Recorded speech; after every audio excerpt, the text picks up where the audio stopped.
bana okipaka bango te ya ko vanda ki Mario e pa chala mwana zela lelo bomi yo sepeli otegisi chala mwana biloko nyonso to tikali ba pauvre likolo na yo mashala Claude machala okosamba na mukilo yo jisi tanzambe ko sala pona yo tango zolo bake batika li main vide. Est-ce que vous imaginez que maman chala mwana ko tika la main vide atakufile do on continue qui machala na etina morke tina cercueil ya libulu on continue qui machala na yo tika ko Emilie maman chala mwana za mutu munene aza mutu munene asala ki musala na ye o ya musique malgré nzamba za ina besoin asalele na tamu katika na bati o kitsa maman du respect à tes membres famille mais ba parole nous c'est ba parole on l'entend dans des heures de na morke sans famille sans que de l'autre côté. Oh. Et on peut pas tout trouble la confusion. Maman tchala mwana tiki lupango te. Ata lupango moko maman tchala mwana tiki te. Maman tchala mwana ndenga kei bongo ata $1000 na compte tiki te. Ata voiture ketch ozaka $2000 ko akazanga kyango. L'autre machala yeko chande kuna ngai na morgue na désert. Basinye mikanda nyonso ezalaka. Na famille ata mutu moko atikali ata mwana bébé akomona place bazokende. Pona nini ngo atunite pona nini ata toza bisengi. Ata toza bisengi. Bisengi ngo beba ko tele membo mo sete boba. Ah zambe. Kambu ya mama na biso tangu ba interpeller na ane. Na sambeli nzamba bisinga yebisa ye ta etikali asalelanga. Est-ce que maman la biso nenga kati motema bongo est-ce qu'a confessé qui ayambaki Jésus-Christ le quoi mo kondi pe mobikisi eloko esa la basi yango wana na koki kokota te pona respect ya mama tchala mwana. OK, respect aza mama ko botanga respect po ba makamuso tozo mona na monde ba bazo vivre en dehors la parole de Dieu yango zo mema ba désordre lelo oya kufi mama tchala mwana tiki mbongo atiki richesse, atiki mapangu, atiki ba fortune, atiki ba bien. Mais litomba nini nyonso tu ozo yango bongo ozanga place pa ina nzambi. Mama, if ipa. Love is crazy, love is funny. Mama, if ipa. Love is crazy, love is funny. Ozana mingi balobaki ete Seigneur Jésus-Christ asalaka lisusu te ndenge abandaki kosalakala yango ngai mpe nayebisaki ba oyo batambola partout baluka ba délivrance bamata na baavion bakenda partout ba délivrance simba te boya epai na Seigneur Jésus-Christ nde bokobika bato wana mpe bayaki mpe baleki ba délivrance babiki bino moko botala ba témoignage nga frère na bino na kati ya Irlande nazali na ba blocage ba porte tout ezalaki fermé mais depuis na leki na délivrance na papa Moïse makambu tout efongwami na sombi dendaku ba pasi na nzoto esili changement ebele salami na ba aspect nyonso nzamba ozana azosala. Shalom shalom peuple de Dieu nga mama Jeannette en tout cas na belaki tension makasi na yokota na YouTube na kotana ozana pasteur Moïse abonde pona bandeko les mêmes jours na keipa docteur nanga atalinga tension esili bilonyo zanda sanga palpitation esili. Shalom peuple de Dieu, shalom mama Clémence na Paris na yiko témoigner moni na nzamba ozana na wasai na bomo nanga nazali na problème à mwana bane kolobate na bane kokende na orthophoniste donc va déclarer que mwana comme handicapé à olobate na etango na ba ko l'exemple papa Moïse alekisi mwana délivrance lelo mwana na komoba na yiko témoigner moni na nzamba ya bikamo asali na bomo na ngai nazali na problème mokanda toi réponse na zaka ba régie na raison moko ezata na sens te lelo na koyi mo se sengo na zu mokanda na zu pe musala donc on a témoigné moni na nzambe ozana wasai na bomo nanga tokanga na nzambe na lobaki déjà awa ezali terminus boss abonné na papa Moïse Prophète TV na YouTube nazozela bino na moto.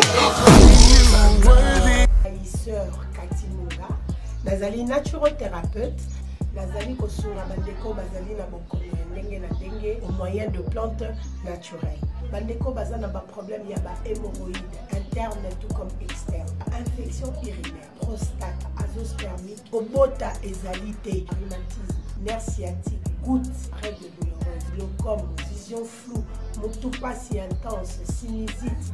Awa naza na kati ya laboratoire. Awa nde bisika na séchaka ba plante, ba nzete, ba makasa ya ndenge na ndenge, depo na nga yango yo esika na salaka ba formule na ba solution na nga. Merci na équipe mobimba ya Maison chez Cathy, en particulier Joyce. Triste nouvelle, très chère maintenant, nous avons perdu une maman, on a fait cher pour nos bichos, maman Tchalamona, maman nationale, la mère de la nation congolaise, Atiki Bicho, maman nationale Tchalamona, toujours là, toujours en résidence naïe, et pas wapitou Yambi, Monseigne Nzambe, évangéliste Michel Ekouchou, évangéliste majeur, tout Yambi, à tout cela, par rapport à la mort aussi, et l'oba mina famille, où il maman Tchalamona, balubi, on a mon bali naïe, papa n'a pas Claude Machala. En fait, bande ko botali on déjà ba réseaux sociaux mais ils ont awa pour tout analyser mon que l'homme de Dieu bonne santé na yo et puis et ton corps de Christ Mobimba. Oui, ça va. Yves Pan s'appelle d'abord pour merci beaucoup. Pour tano lelo. Merci papa. Ba meilleur vœu na bana na Nzambe nyonso ba ebinga o banandakanga kolo Yesu Christ wa pambola bino makasi pe na souhaiter bo 6 année au 2022 na bonté na Nzambe. Nyonso zoleka na bien musala Nzambe zokende bien. Et puis, le programme de la prière d'attaque, ils ont continué. Réception dans l'église chaque dimanche après qu'il l'église est dans la commune de Ngalema, dans le quartier Kamunga, dans la avenue Dianté, le numéro 14. Il y a Kolo Yesu. Ok. Voilà, nous sommes beaucoup de temps dans la CG. Nous maintenant tout un peu moins par rapport à achat parcelle. Merci beaucoup. Aussi, fin de l'année, nous avons bâti Rabiso, ta maman Rabiso. Crise maman Tchalamona Tigi Biso et voilà le balabala Nzambe au lundi sabana no kota fin de l'année ningi bande ko batika ka biso mingi ba kufaka juste pour rater en décembre janvier ils ont dit de qui tabaya bonne année non problème les arabes et loko nyonso na mokili so to comme la fin ya année basaka bilan. Même dans le gouvernement, même net biso pe l'église, tout ça la bilan to eba.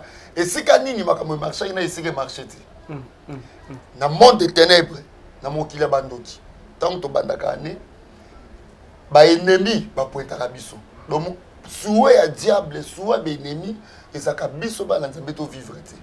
Alors so ba combattre yo ti ba kokite année sili. Ba sala ka bilan, mutu X to landela ka mende to simbiti. Donc, année clôture, si on a côté na carte distraction, tu vas récupérer. 12e mois, ils ont un sacrifice, ils ont un diable tel, ils ont un peuple, ma casse, en voutima, ma casse, il y a vraiment un kilo. Au moins, tout va comme un licol. Nous tenons ça comme un licol. Tu veux pas rater licol, on va pas comme un garçon, ils ont un soso, pour nous le là-bas, bilamba. Donc, et ça, et là, comment ils ont un diable tel, ils ont un casse en voutima, na ba vie à ba nzambi. Bible lobi vaut mais la fin d'une chose que son commencement. Voilà. Satan ebi makomami wana très bien. Abika ndenge komi na suka boy. Et mususu akolinga na décembre oyo a azwa alata a se manifester on a simanango pe ba piège ya Satan zali oyo ko coûter vie non cher. Voilà. Yango na ko exhorter na bala Nzambe tant tozali il faut beaucoup de prières. Yango biso tozo yebisaka bino bolanda kabiso na ba forte prière d'attaque. Zo salema na compte na chaîne na biso, vous tapez na YouTube Évangéliste Ekouchou TV. Abonnez-vous pour olanda ba prière na biso chaque 22h, chaque 5h, chaque 11h du lundi au samedi. Voilà. Tout ça ba forte programme ba prière na biso 3 fois la journée. O ekosunga ba na Nzambe pe na kati ba prière wana ba miracle yo salema makasi. Na moni bato bazaki ba problème ba dossier Nzamba tshelo beaucoup. Na moni bato ba problème ba santé. Ba guérison et salemi. Maman na biso moko na Londres, Nzamba pambola e. Azana na problème mu Congo guérison. Donc nazana ba témoignage vraiment ébélé concernant ba prière d'attaque auto sala. Muto alinga rejoindre biso na ba programme na biso prière d'attaque chaque 22h, chaque 5h, chaque 11h. Vous tapez na YouTube Évangéliste Ekouchou TV. Abonnez-vous et puis c'est par là que au kozana biso en contact. Ya mi balé suite na biso ya demande d'achat à parcelle. OK. Tozo sala yango pona nini. Esika toza l'église tozo foutela. Alors esika wana et comme el biso mwanga mo makasi na bako lupango parce que à un moment donné toza vraiment mal à l'aise.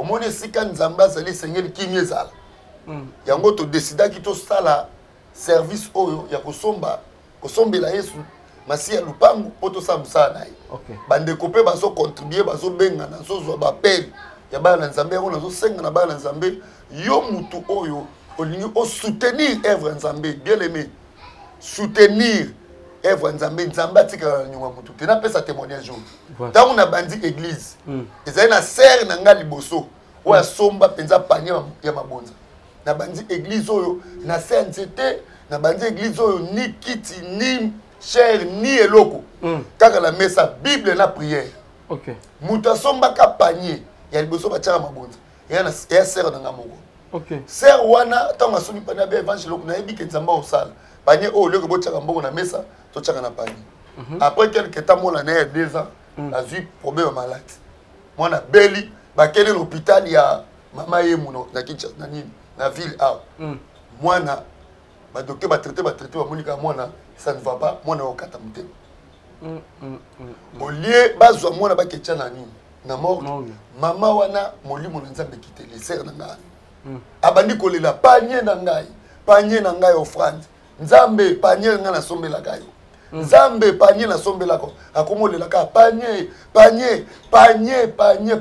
kaka ndazo simbi mwana boy badokteur mwana esi akufi badeklare déjà c'est fini alokaka bo mwana asali renvoi mwana pe misoni à cause eloko apesaka nzambe okofinga ngai okoloba alongwa kuna problème ezati mais naza kosadresse na bato oyo bayebi grandeur ya nzambe eza lelo mosusu osambeli te mais à cause kaka kosoutenir œuvre nzambe miracle esalemi ozo comprendre mwana wana azonga envie ti lelo à cause ya nini panier oyo ezokute so ba $2 $3 seulement ezongisi mutu na vie nzambe se souvenir na eloko ya $3 ememi miracle maman papa tu peux bouger même ton programme pour nzambe. Tout est possible à Dieu, tout est possible à celui qui croit. Veva Sarepta yambaki Eli. Voilà. Nzalezaki na Israël, masaika na farine muke, alobi na zolamba na lia na mwana na bongo to kufa. Mais prophète Eli ayebisi na Veva Sarepta, lamba na nous pesanga. Maman wana talaki nzalezaki na Israël te, mais atosaki ko mosala nzamba lobaki. Mosala nzambe tango alie. Mosala nzamba bisi maman na Veva Sarepta. Alobi yo oko manquer ni farine ni huile nanda kuno pour nini ko soutenir œuvre ya nzambe. Voilà. Créer un miracle na bala na nzambe. Soutenir ce qu'on a touché. Ya kotinda ta $1, même $10, même 50. Obi musu pa lobino évangéliste na kosombe la kabino lupangu bocha œuvre nzambe. C'est eza mabeti. Vraiment eza moko pe service oyo to ko sala nzambe ozang c'était ko pambola. Nzambe ozang c'était ko pambola ndeko DM ce qui donne avec joie ce ko pesine sengo. Effectivement. C'est vraiment c'est sous ma casse quand même.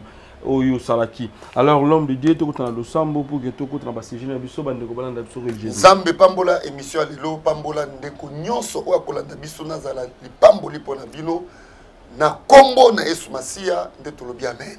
Amen. Merci beaucoup l'homme de Dieu. Moria mama Chalamwana eza ko interpeller biso nini. Bon, elo nga la hoteli salabana nzambe take mosako nzambe. OK. Liweza naturel. Mutu nyonso okufa mama tala mwana tana ekoki. OK. Pour Bible lobi rien ne peut se faire sans la volonté de Dieu. Amen. Ce qui nzamba lobaki akufa te ata maladi one zaki ndenge nga pa kufa te. OK. Bon lokola kufi 64 ans na Congo na biso ko vivre ko ça même ata 50 ans pa mbeza komba. Wow. Toza exposé na ba mipepe ba ngungi ba fulu ba nil ba maladie. Donc nzambe mutabate la biso. So mona ta 64 65 ans. Oui malgré ezanango o ekomami na Bible te mutu asana sa mokili mais na par rapport à mboka na biso za grâce à nzambe. Mais maman na biso akufi pe à son âme aza maman asaki musala ne ya musique. Andima mokili mobimba. Mboka na biso toyibi mama tchala mwana très bien.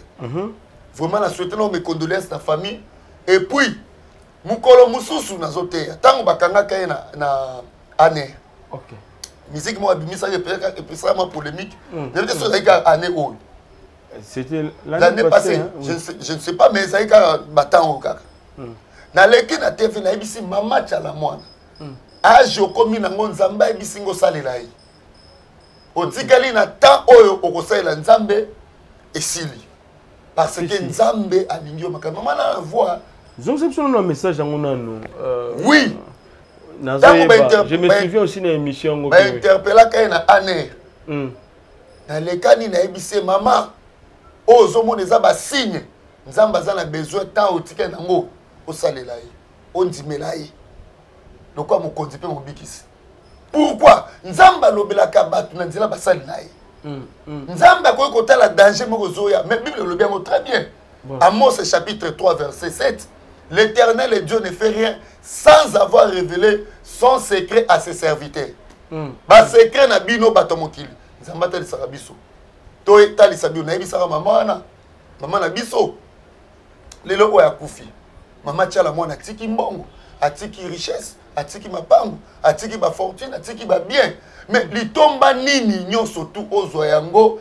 bongo ozanga place epai na nzambe eloko ozosala pasi yango wana est-ce que mama na biso ndenge kati motema bongo est-ce que akonfesaki ayambaki Jésus Christ lokwa mokonzi mpe mobikisi eloko esala pasi yango wana mais soki ayambaki Jésus Christ lokwa mokonzi mpe mobikisi na minute oyo tozoloba esika azali kuna kozala séjour de mort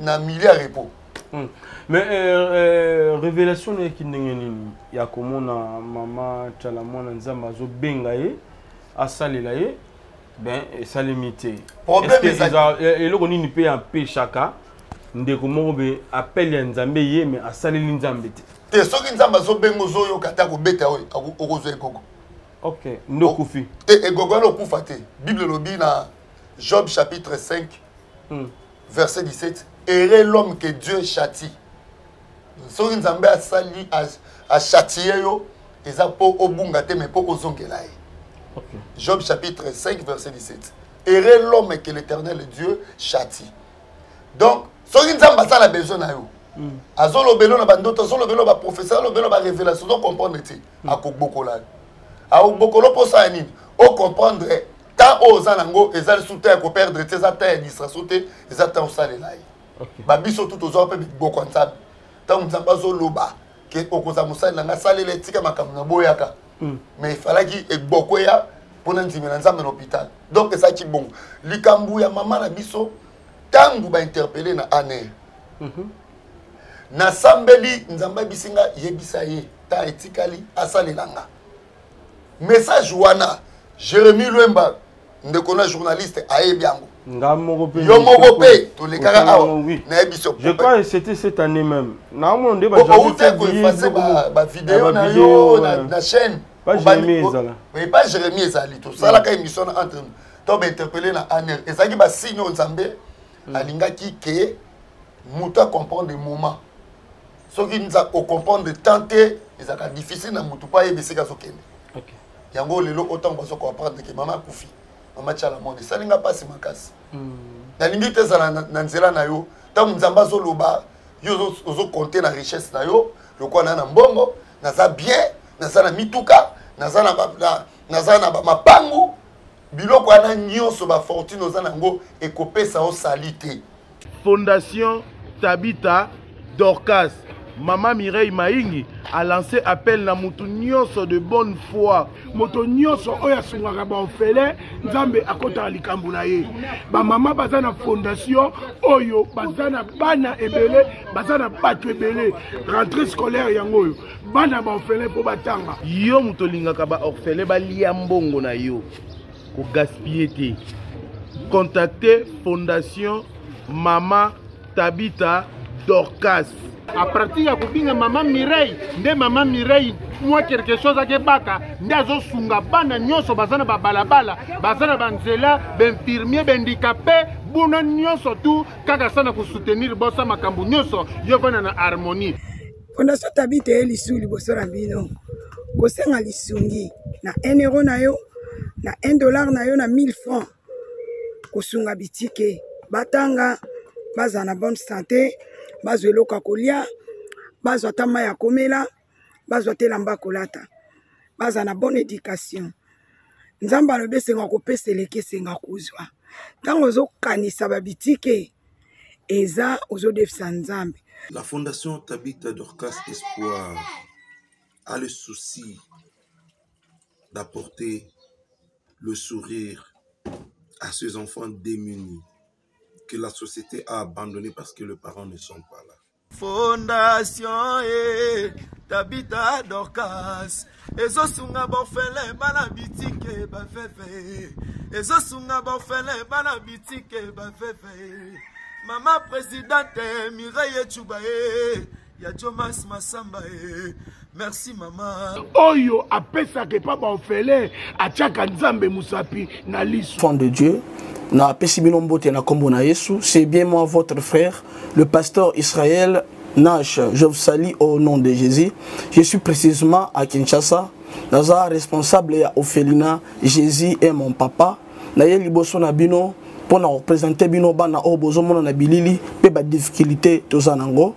Na bandaki musala o ça fait longtemps ya koboko la bana selon ainsi dit l'Éternel. Mais ba difficulté ezamingi difficulté ya loyer parce que tozo foutela et puis difficulté au foot la bana minerval pour to suite au bandaki to pesa qui avance mais tikali ndambo nazo banga ke bana oyo bakata classe bakoma nango na sukate. C'est pour cela Dieu m'a mis au cœur na lancé message oyo na batu nyonso ya motema malamu basunga bana oyo bozomona na bilili bana oyo bozomona na bilili ndambo na juna rond-point Ngaba ndambo Victoire ndambo limité et puis ndambo l'état pesingai pona bande kolanga nyonso ba congolais bobi ba réalité nini to passer nango na mboka soki nga simple individu na ndimi kozwa bana o na bokola na ainsi dit l'Éternel soki l'état s'est décidé to mona suba fazer na nzelati c'est difficile ya osala ngonga moko c'est pour ça na zo lancer appel na bana nyonso nzambe pona classe ya bana oyo pona loyer na bango kolata pe kolia na bango na osenga na batu nyonso baza cœur sensible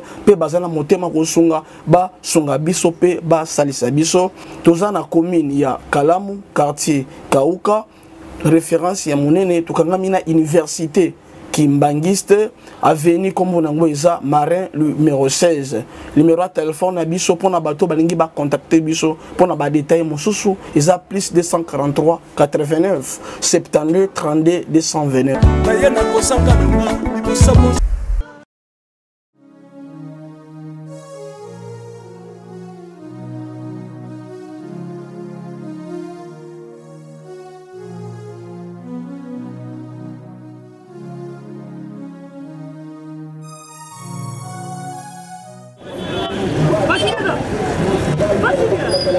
DiCaprio, ça va? Oh. Benny, ouais, ça va? naye na nzili awa naza na Sainte-Thérèse bapesi nga adresse ya agence oyo ya vrai oui allez la deux oui okende bazo oui tika sokoza na Sainte-Thérèse bien sûr l'unique comme ça oui.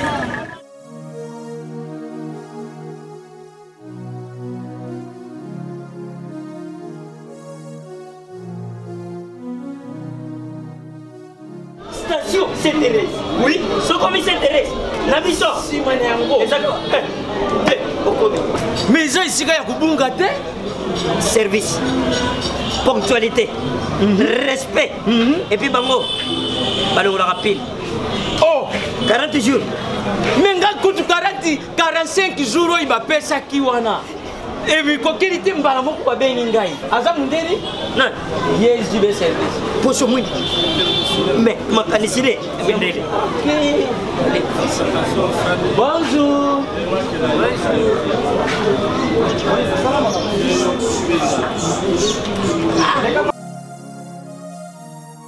Papa Julien, DiCaprio, Papa Julien, DiCaprio, Omonio, et la JB service.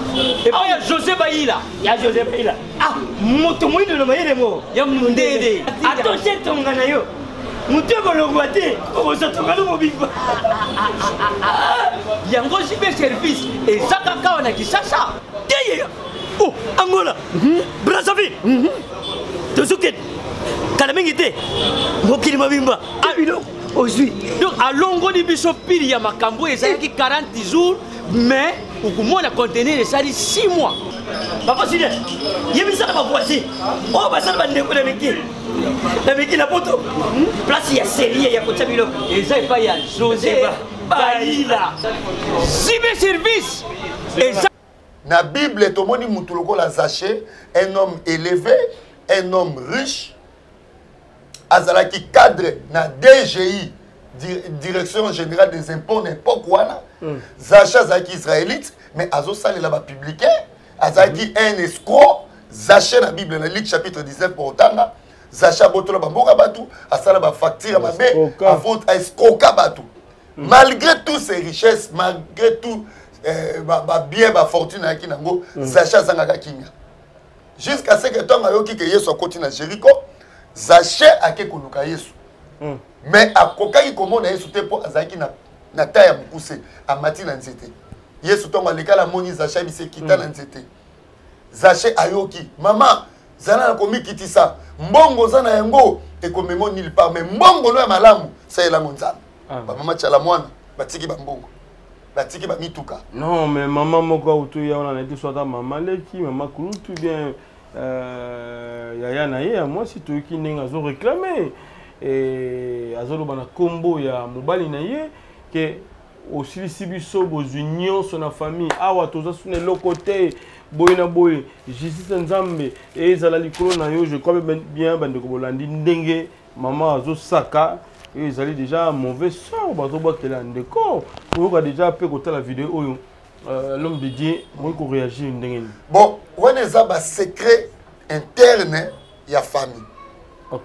On se comprend. Et tant que serviteur de Dieu n'a koki vraiment ko kota na profondeur na ngote. OK. Nga na ko examiner mes vidéos na maloba par rapport à loba na nzambe. OK. On se comprend.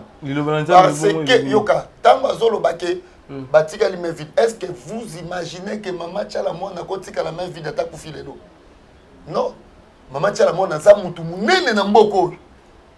Maman asali mbongo n'époque Mobutu. Basa bateau déjà ba fait président Mobutu basala bango ba bien. Ba bénéficier na tango musée, a bénéficier na tango raïs, a bénéficier na tango ya président Fati. Mais article la ressource le côté on a dit message. On a dit message à demande à l'habitant. Bon Emilie maman tchala mona. Habitant ou maman Beli à loba qui gaza na mbongo. Batika ko Emilie maman tchala mona za mutu munene. Aza mutu munene na sala ki musala na ye o ya musique malgré nzamba za ina besoin a salele na tamu katika na. Batika ko kitsa maman du respect à tes membres famille mais ba parole nous c'est ba parole on l'a dit. Et on me ba tout trouble na confusion. Maman tchala mona tiki lupango te. Ata lupango moko maman tchala mona tiki te. Maman tchala mona ndenga kei bongo ata $1000 na compte sa tiki te. Ata voiture ya ketch oza ka $2000 ko azanga kyango. Bilo miki on est zanga te. Ata kutu ngo bongo. Même bozui on est peut-être lelo bande ko musu bazana ngo ya musicien to yebi. Peut-être il y a un niveau. Mais Bible lobby nzamba pesa ka mutu kaka eloko ekoki na yi. OK. Oya zana ngo ya nzamba bongisaki po ekoka na yi. Wole za makaba les ont dit mutu so akufi malobezanga kati. Ah ba ko loba mobali a se justifier. Mobali. Moi ça akufi ndenge nini. Bon, wana za ba cuisine bango interne. Na koki ko kota te po na respect ya mama tchala mwana. OK. Respect aza maman ko botanga. Respect po ba makamuso tozo mona na monde, ba bazo vivre en dehors la parole de Dieu yango zo mema ba désordre. Na ba couple na ba foyer. Pour ceux qui batu ba yebi nzambi, ba acte mususu, ba ko opposer. Voilà. Ko yeba parole de Dieu. Vous comprenez? Et puis ça mutu forme na vie. Ya momoni biso toza ba jeune, mais na parole de Dieu toza na ba forme ko le quand même ba papa o bazala ba alliance na maboko. Et belé tala oyebi nani cause la série zakate oza homme marié ou bien l'autre alliance. Ça c'est la responsabilité mutape sango za nzambe. Voilà. Vous comprenez? Ngaku na sambela ka nzambe na mona neti nzamba za nzambe ba responsable. OK. So monika mkolo 50 ans. Moi mobali 50 ans. Azan célibataire, c'est lui le problème. Mais c'est solo. Ah bon. Mais oui, na ba poto na ba sere bele ba benganga. Bibali ya poto le mo ba sakana na bana batu makasi. Ba jeune fille bele na poto baza victime makambo. Akoma ko lesa mobali, akoma ko so mobali. mobali abotisi ye bana asundoli pe na bana mosusu pa akoteli akoma kovande pa mobali nayebi te mwasi akomi kobima ntongo mobali avaye na ndako na pokwa mwasi aye aye na mbongo alesi mobali bavi moko oyo tozomona oyo eza libanda ya mboka so tocompare na parole de Dieu eza normalité po Bible lobi responsabilité ya mwasi ekozala pa mobali na ye mais otomona bandeko basala libanda eza autrement au moins papa 50 ans mais ake kovandela jeune fille à 40 ans et kolala ye chaque jour kolala chaque jour ekobo abotisi bana abotisi bana après si malango atiki ake côté mususu OK na ba sœur nanga bino to mema makala biloko wana yango nazote ya oyebi na vie Bible lobi nini na 1 Corinthiens chapitre 6 verset 17 voilà la Bible dit ceci c'est lui qui s'attache au Seigneur Jésus-Christ est avec lui un seul esprit. Amen. Mutua okangama na Jésus-Christ ba okoma na ye molimo moko. 1 Corinthiens chapitre 6 verset 17 elobi bongo. Soto zongi na 1 Corinthiens même chapitre verset 16 Bible elobi nini. Mutua okangama na femme prostituée ba komi même chair. Même esprit. Yango zo mona ba fille belé. Okangama na mobali wana otikalaka kozwa ta ya koyeba état d'âme na eti. Voilà. La Bible dit on ne se manque pas de Dieu. Hein. C'est qu'un homme aura semé, il est moissonneur. Si makambo salara le passé, mibalo bimana na bango, zo kata okoto betadam na bango te, baso bimana bango, oyeba kata betadam na bango te, lelo bokabwana, mais na bandoto na yo bazo zonga. Voilà. Mingi peta bosangisa banzoto, batikela bino ba serpent, batikela bino ba maladie, batikela bino ba masque de vieillesse, batikela bino malédiction, yango omoni okomi ko compter banana. Ya maboko. Vraiment. Molimo Eja Marie, molimo Kingani, molimo ne yo moko ser moko na année il faut coucher na 3 mibali. 3 coups na mona muké. Donc encore supporter te donc eza parce que eza ba semaso etika la kana donc moi ça va dire pour ça nzoto eza makasi. Eza ba attachement. Na na sala bon est-ce que osaka bongo te. Nzamba sala ko ba posa ba désir wana te. Eza eloko moko eza ekota kati na yo. Mutu akoti sa obongo yango nde peut-être ezo mémoire ba msupe ba koma ko triquer pe bana bato basi. OK. Vous comprenez? Sorcier penda bo mutu abisa mabe a triquer à travailler mobali sala ke eloko te mais yo za tunaye.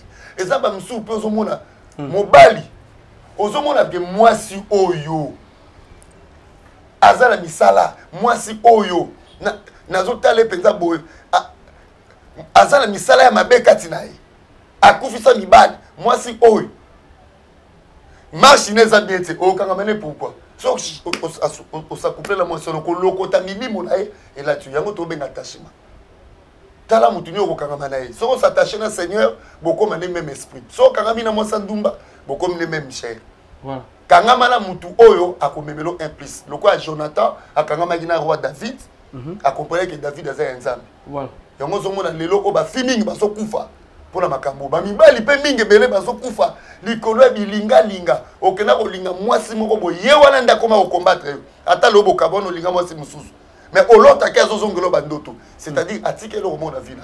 Voilà, l'homme de Dieu donc Souka un mon artiste comédien, artiste musicien ou plutôt ba zakaka na kati ya makambo yo peut-être attachement de kisi oui ba simba atambola banzela mabe conflit bazali na ba kati na bango na ba mitema mbi comme disent le ba Congo bazali wana eza makasi à ce moment obisa bango nini pour interpeller biso déjà liwa ya maman na biso tchala mwana donc okufa il a permis pour tout le monde mais aucun de wapi c'est ça la question to mituni alors lilo bana ba artiste musicien ba otala biso et belé jusqu'à présent ba yete ko la tam ninga na bango oyo a sepelisa bango ba lia ba mela et si comme ensemble depuis la souka numéro de téléphone mbote na 2-3 personnes peso ki bazali le sambo pe et que sunga bandego azana makambo sungo le pakala merci l'homme de Dieu na tiki le problème est ça bon merci beaucoup papa Yves na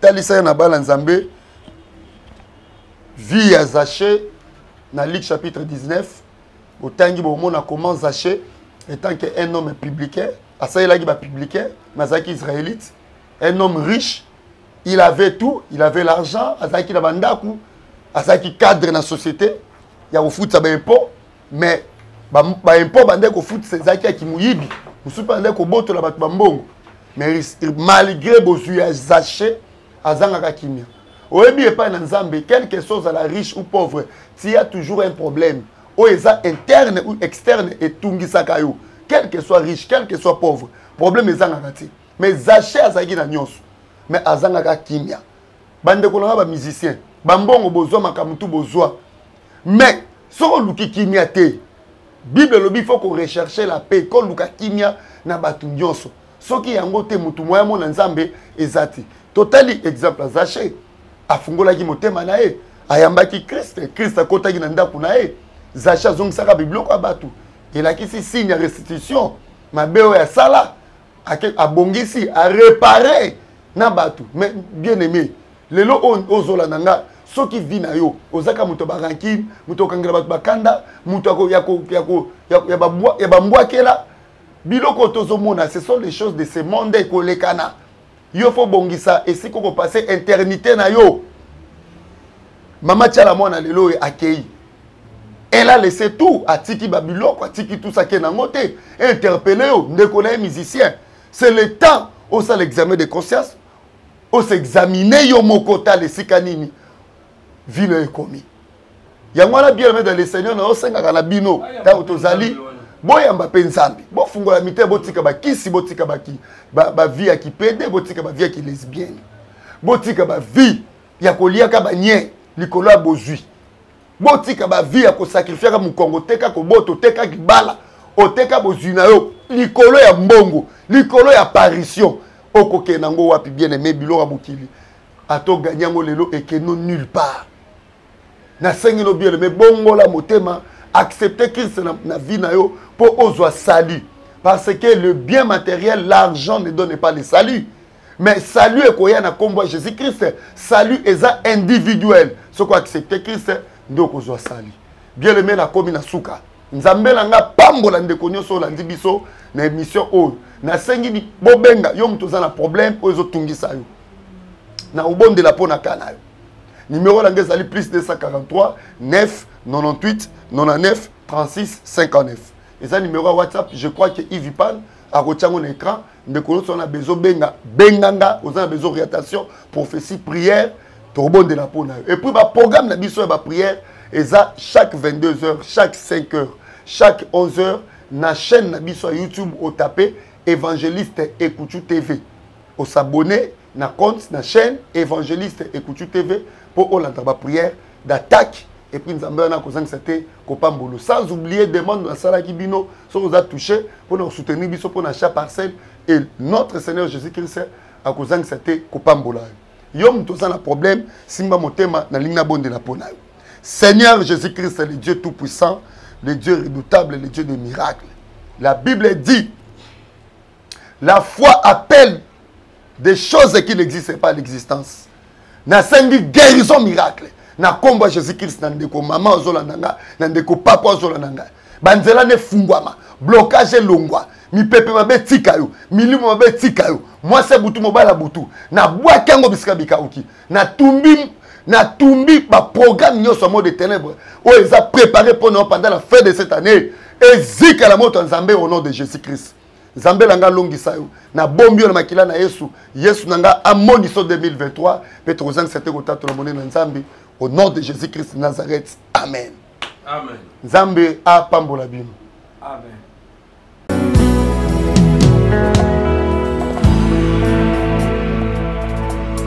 nayepa na yo papa nanga monisanga loboko na yo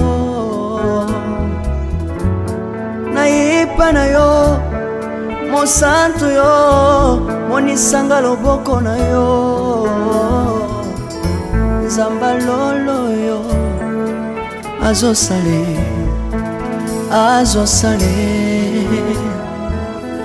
nzamba lolo azosale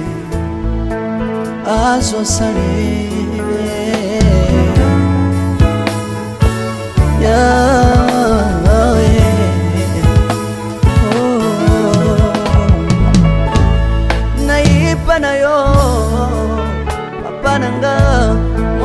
monisanga loboko na yo nayipa na yo mosantu yo monisanga loboko na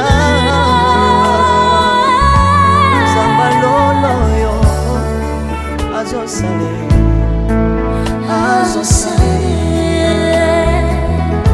zamba kabasangolue azosale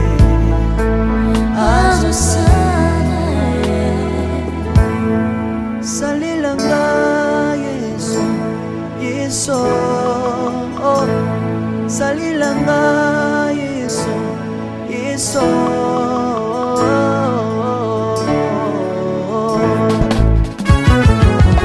Alléluia. Yesu azana bamwe. Tomba mana yo Jésus. Kumbamba. Tirubu. Yesu na lingi na tachola Yesu. Papa na lingi na témoigner sangalo na ye. Kapena tato na bonsambe na yo biso bato. Yoka bosenga na nga zambaka basaye. Yoka shije na nga ye sangalo na ye. Na ye na bapasi na nga libosa bozambe na yo. Na ye na kozanga na nga libosa bozambe na yo. Salela nga yeso yeso. Salela nga yeso yeso. Salela nga yeso yeso. Salela nga yeso. Salela nga yeso yeso. Undela nga yeso yeso. Undela nga yeso yeso. Undela nga yeso yeso. Undela nga yo yo.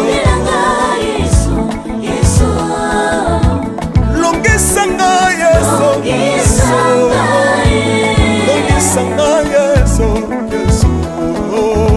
Longisanga yeso yeso. Longisanga yo yo. Longisanga yeso yeso. Dans le Bible bisenga senga senga lole. Dans le Bible ya pesanga kabela nga bisenga senga. Yesu mokoni ni ye bato bakolia pe na sima na ngai. Yesu mokoni ni ye bato bakolata pe na sima na ngai. Yesu mokoni ni ye bato bakovanda pe na sima na ngai. Dans le Bible bisenga senga senga lole ye. Lokota nga Yesu Yesu. Lokotanga Yesu Yesu. Lokotanga Yesu kotikanga ite. Lokotanga Yesu Yesu. Lokotanga yo yo. Yesu Yesu. Tombolanga Yesu Yesu. Tombolanga Yesu Yesu. Tombolanga Yesu Yesu. Tombolanga yo yo.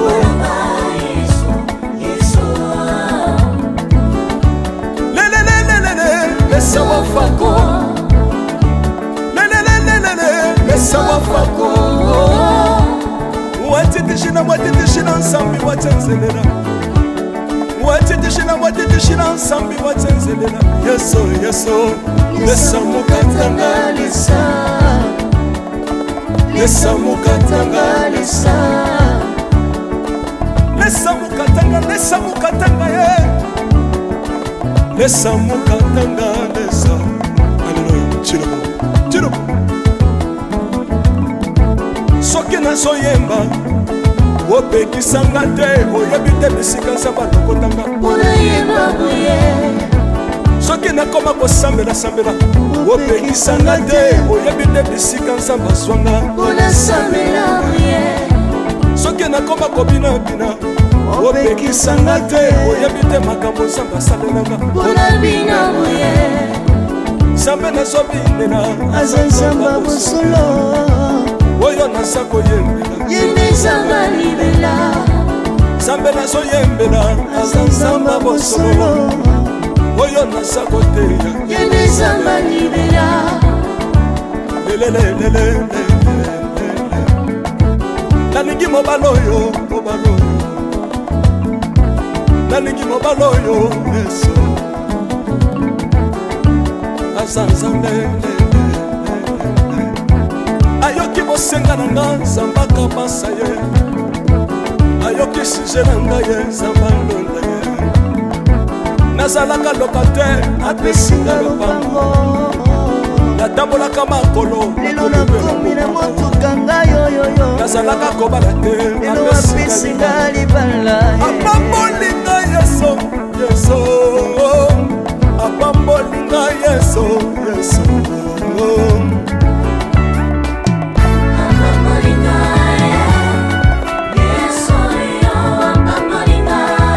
yesu apambolinga chilobo yesu alokotinga apesitina aza nzambe